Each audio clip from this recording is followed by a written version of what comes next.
Hello, everyone, and welcome to TeddyEd Inspires and our Voices of Education series, where we celebrate educators, leaders, and community voices who are shaping learning and the future of our students.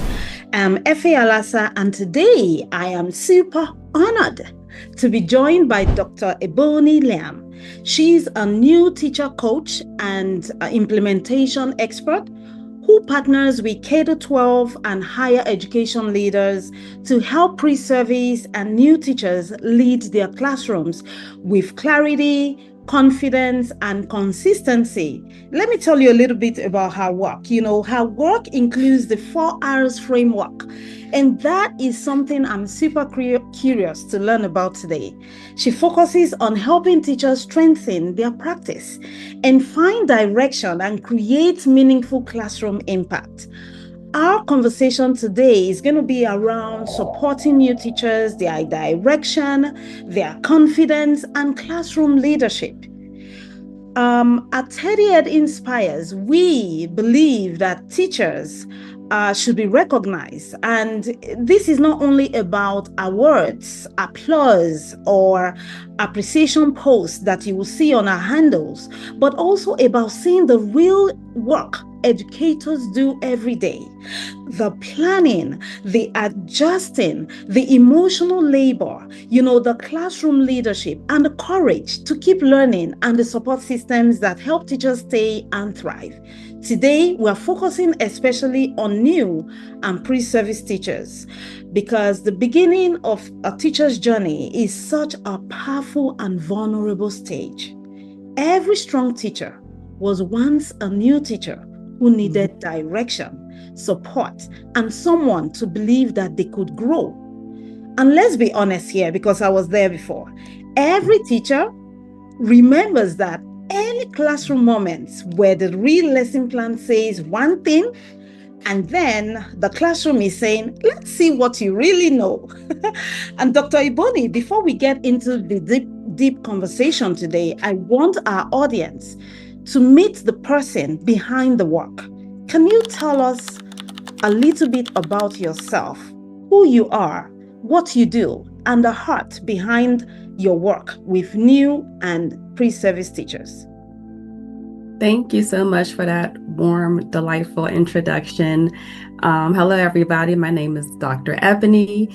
I am the CEO and founder of Education Empowerment Education Consulting Firm.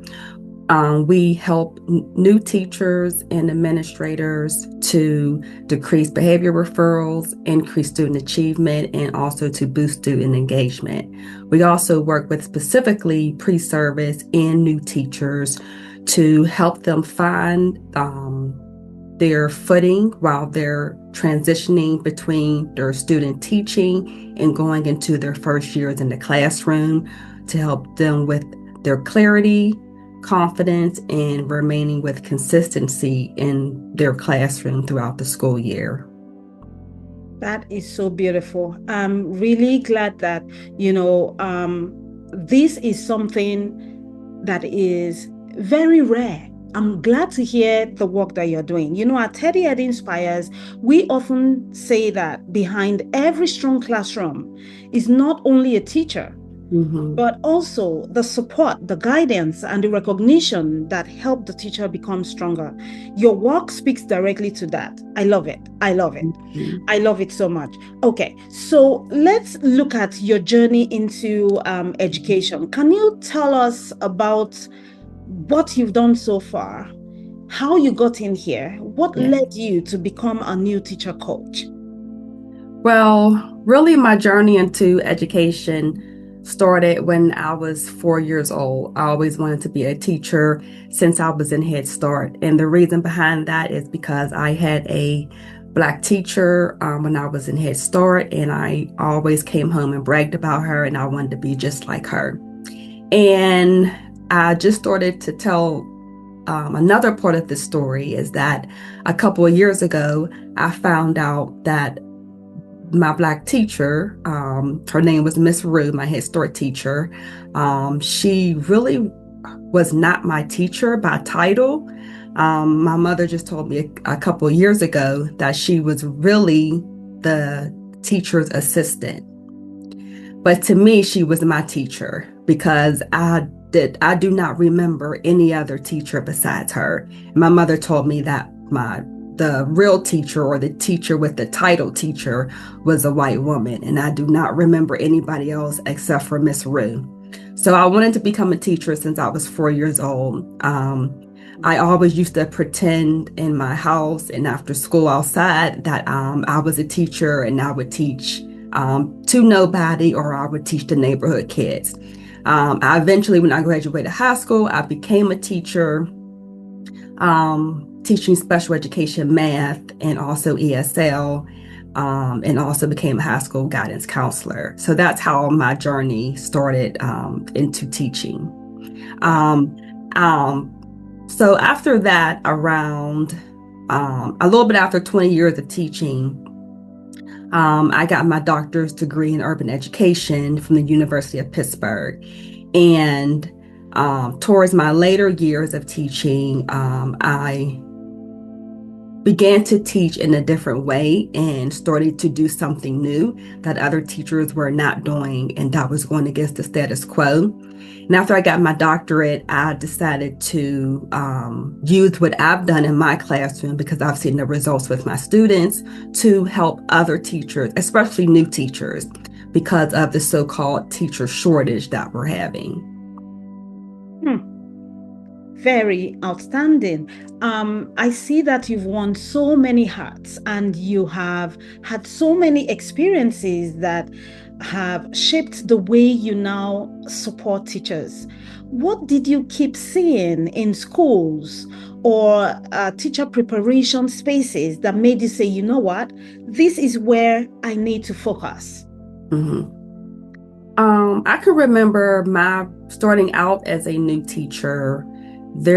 I didn't have specifically any mentors or guidance in my first years of teaching or throughout my whole career of teaching. So I was really left to basically fend for myself. And the reason why I help new teachers is because I know firsthand what it's like to be a teacher. So, our framework was created by an educator, and it's created for educators. So I'm not just coming in telling educators what I think they should do. I am supporting and guiding educators not only through evidence-based, through research, but also my firsthand knowledge. Wow, that is so powerful. You know, sometimes people see a confident educator and forget there was a journey behind that confidence. It's really Absolutely. interesting to know, that you went through that phase as a new teacher and you've gone through the pains and you decided to build a system and a strategy that would help new teachers. I really love it. New teachers are often expected to just walk into the classroom, with their confidence, which they don't have, some Hmm. classroom management skills, some Hmm. lesson delivery, differentiation, parent communication, emotional regulation, and a working printer. Come on, that's a lot to ask from one person, right? Well, the truth is, just listening to you, no teacher becomes excellent alone. Growth, Hmm. most of the time, needs some guidance. And even though you could not learn the ropes from somebody else, you have now sacrificed yourself to be Hmm. there. And Dr. Ebonie, we want to recognize that work, not Hmm. just what you're doing, though, but what your work makes possible for Hmm. these new teachers and their students. you know Right. yeah, I want to move from your journey right now into the real experience of Hmm. new teachers, because Hmm. many people underestimate what the beginning of the profession really feels like. Many Hmm. people underestimate that. What do you think are some of the biggest challenges that new and pre-service teachers face when they enter the classroom? Yeah, there are definitely a lot of challenges that new teachers face that the general public really does not realize. So when a new teacher starts, their first day, first week in the classroom, they're given a set of keys. Mm, They're given a class roster, and they're told which copier to use and which copier not to use. And then they're expected to figure it out on their own. And first, there's a lot of challenges that new teachers face. So first of all is a sense of not knowing, not knowing what to do, because it may be your first or second or third year, and you don't know, what to do. And also having clear, consistent expectations and procedures and actually following through with those same procedures and expectations, which is not an easy thing for a new teacher or for a veteran teacher also is actually being consistent because your routines and your procedures start before the students even enter the room. So you right. already have to have those set in place and then consistently practice those and not to give up. And it's easy for a teacher, new or experienced, to say, "Oh, this isn't working, so I'm going to try something else." But really, we have to give it time for or routines, rules, and procedures to work. Also, a challenge is for new teachers is blocking out the noise. For new teachers, new people coming to the teaching field, we're looking at what everybody else is doing, and we're trying to keep up with what everyone else is doing instead of focusing on what we need to do for our classroom. And also a challenge for new teachers is having the feeling of I have to get everything done before I go home. And having and trying to balance that work and life, the work and life balance. Mm. So those are some of the challenges that some people don't even realize that new teachers face. And I know that a lot of the time, many times, classroom management issues comes up. But we really focus on the procedures, routines, and expectations, and building those relationships because that's a part of the classroom management. Mm. You have nailed a lot of points there, Dr. Ebonie. New procedures, routines, blocking the noise, that is a whole lot. And then speaking about classroom management, that is a ginormous task for a Mhm. teacher, which I think that they cannot just learn in the first few Mhm. years, right? They have to Right. take the time to learn that over the years. Now, how does lack of the sort of support that you are providing to new teachers affect their confidence, their classroom leadership, and even retention? You spoke earlier about classroom shortages of teachers, right? So how does Mhm. this lack of support affect them? Um, it affects a new teacher, especially because we have a wide percentage. We have 70% of our new teachers has either left the classroom or are thinking about leaving the classroom. And one of those reasons is because the lack of support, lack of teacher development that they are not getting in order to, do their job and remain in the classroom. And one of my sayings is if there isn't a budget for teacher retention, then there's definitely a budget for teacher turnover. So there's a budget. So which budget do you want to use and which budget do you want to focus on? Because when you're constantly recruiting teachers through the front door, you're constantly losing teachers throughout the back door. So you have to focus on which budget is going to retain teachers instead of having a revolving door. Nicely said. So you talked about the front door entrance and the back door exit. That Right. is the current situation with the teaching force today.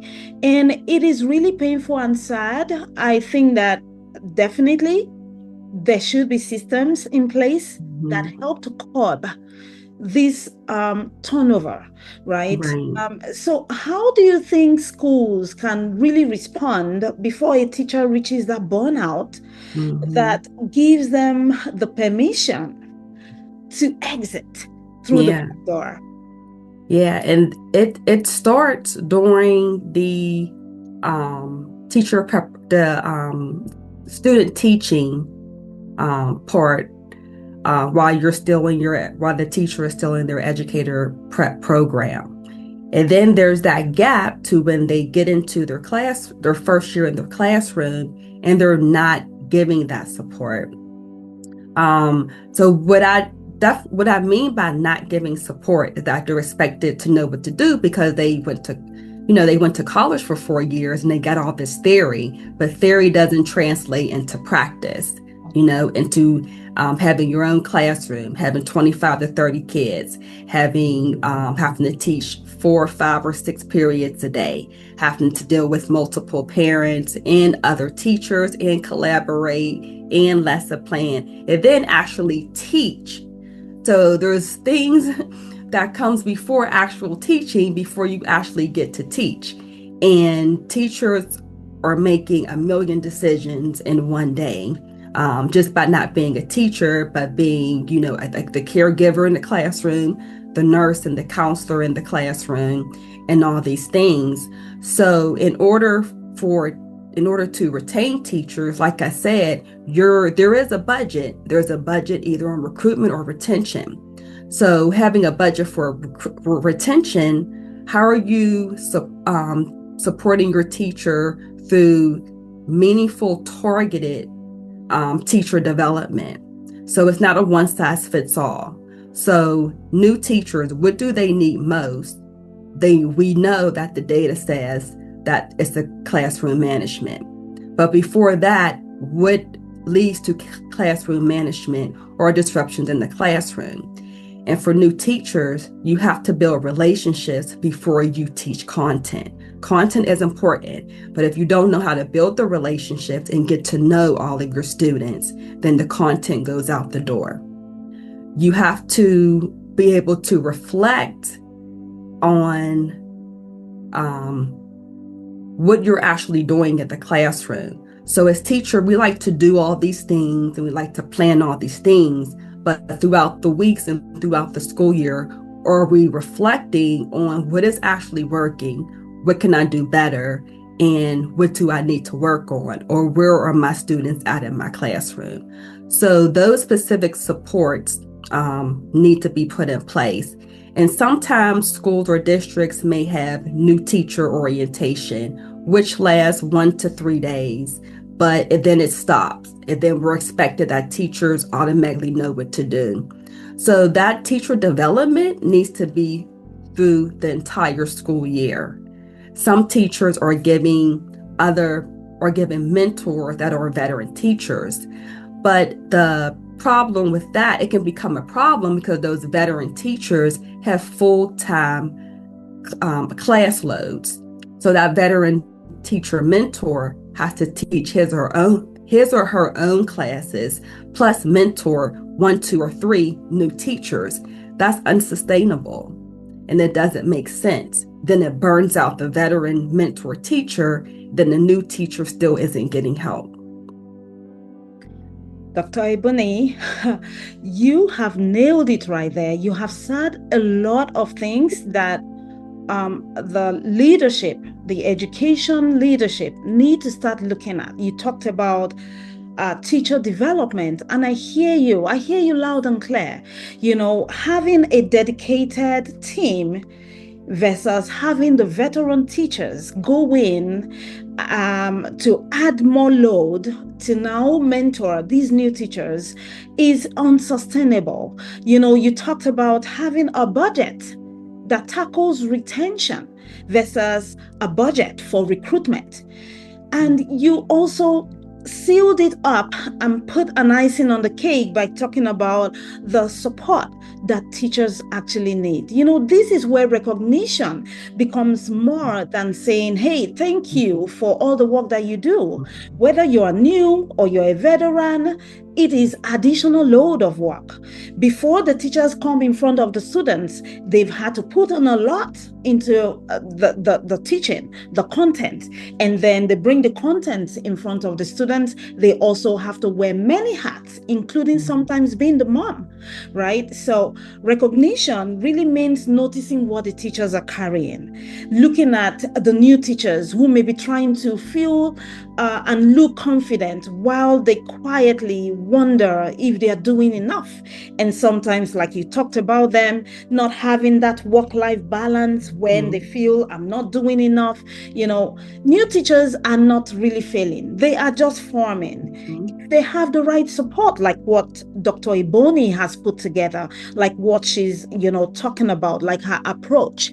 Sometimes what looks like weakness is actually a teacher growing without enough support. They're just struggling on their own. Having just 1 to 3 days orientation is simply not enough. A new teacher does not need a judgment first. They need guidance. That is the first place.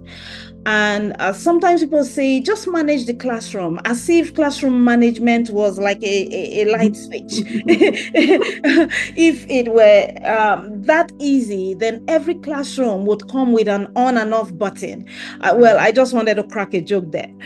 So I really love the points you have made so far.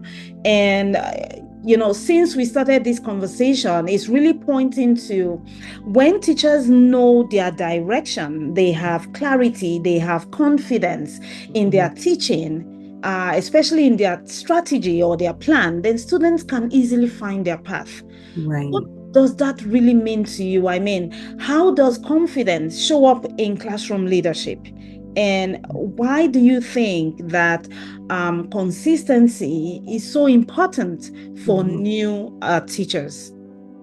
Yes. And when I'm working with new teachers, I'm first letting them know that they are the leaders in their classroom. Sometimes we get so caught up on you have to have a certain title to be a leader. When you're a teacher, you are the leader in your classroom. You're already a leader. There's no other leader to look up to besides you because all of your students are looking at you.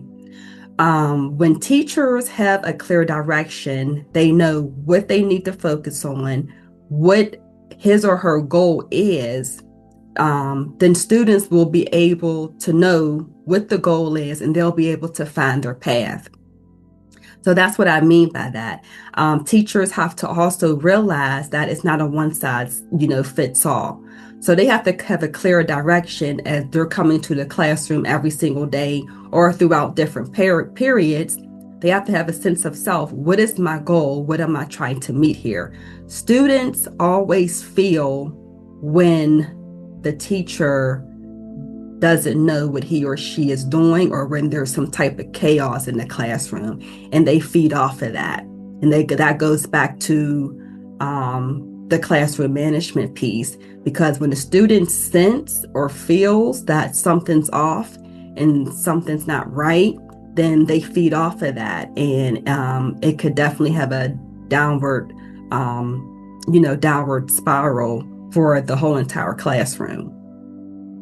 So true. So correct, Dr. Ebonie. It's such an important point you made.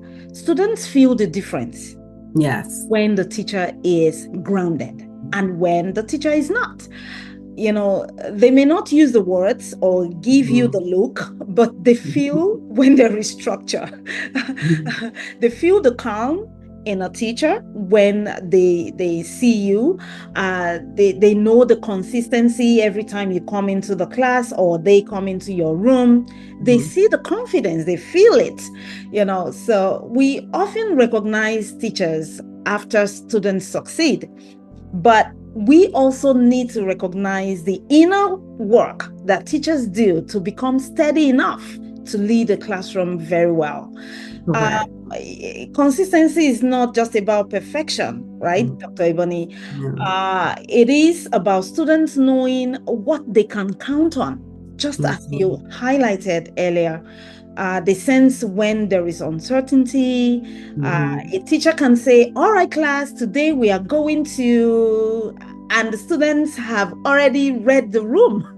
They already know, So that idea of direction leads perfectly into your 4 hours framework, because Yes. I think that teachers need more encouragement. They need a structure for growth.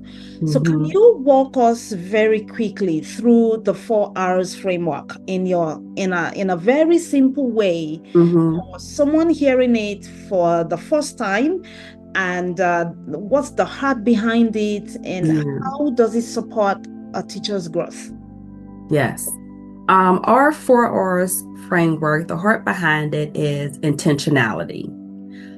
4 R's, we start with reflection, and it's the 4 R's is not linear. So I'm just saying the 4 R's. One of them is reflection. So the teacher is recognizing how am I intentionally examining my teaching and how my teaching and my values impact students. Teachers, we come in with our own identity and our own biases, and the way we show up affects that definitely has an impact on students. So we have to be aware of that.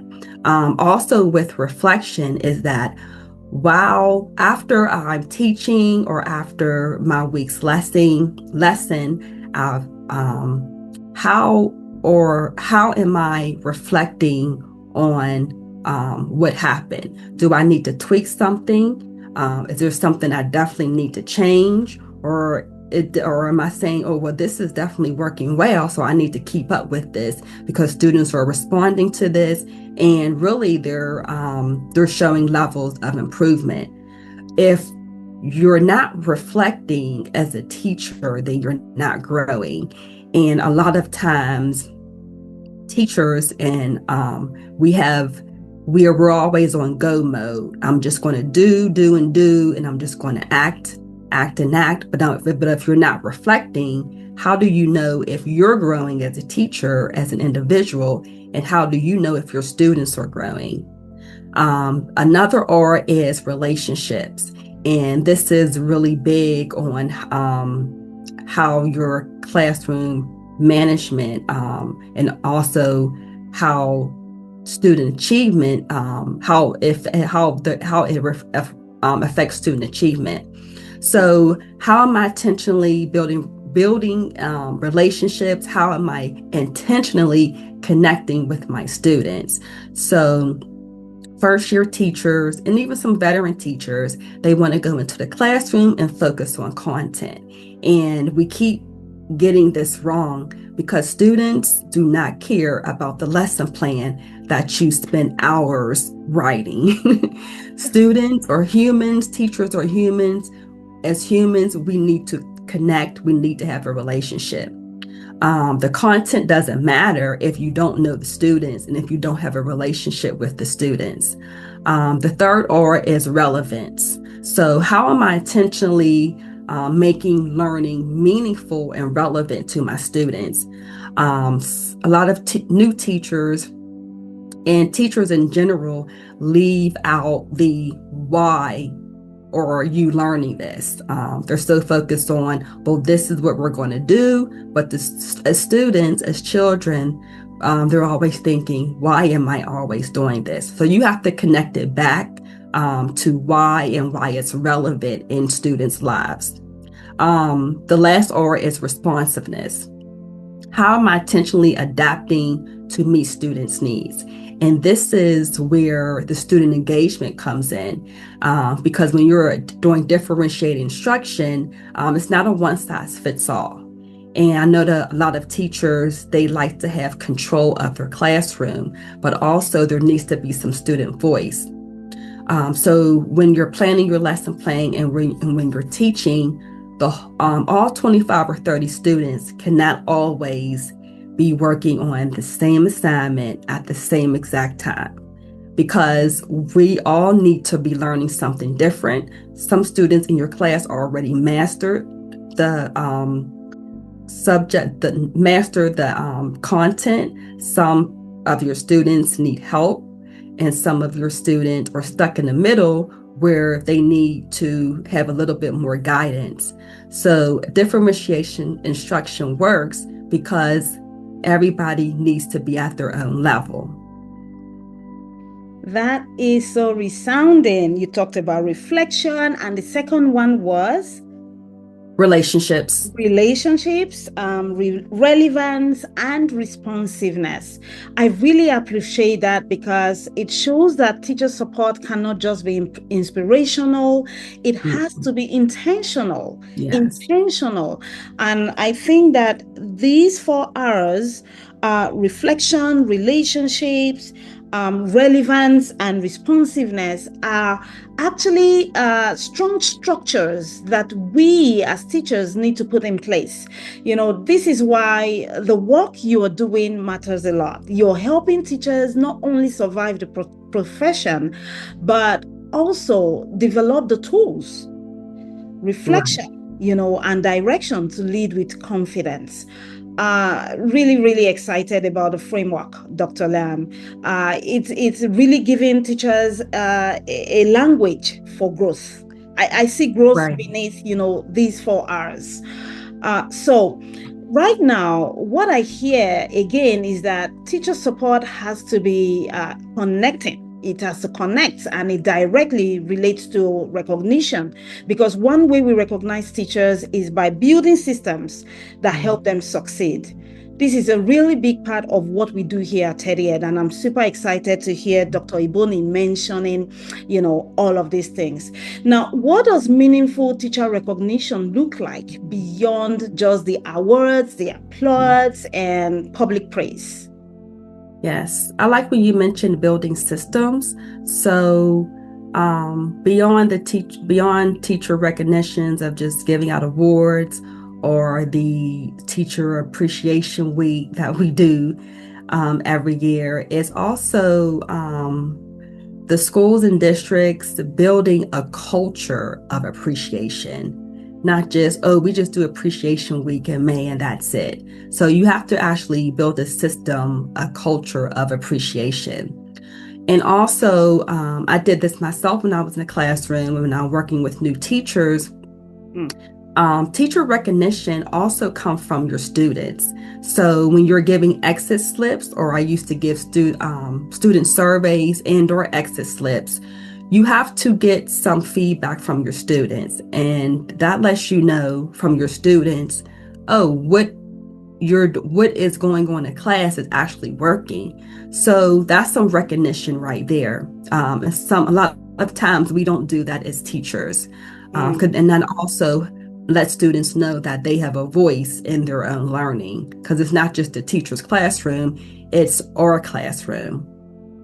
Also, non-evaluative feedback. As new teachers, they come in and they're getting so much feedback, what they're not doing well, and most of it is evaluative. So non-evaluative feedback throughout the school year, and also recognizing the teacher's strengths versus their deficits. Versus, oh, well, you need to be working on this.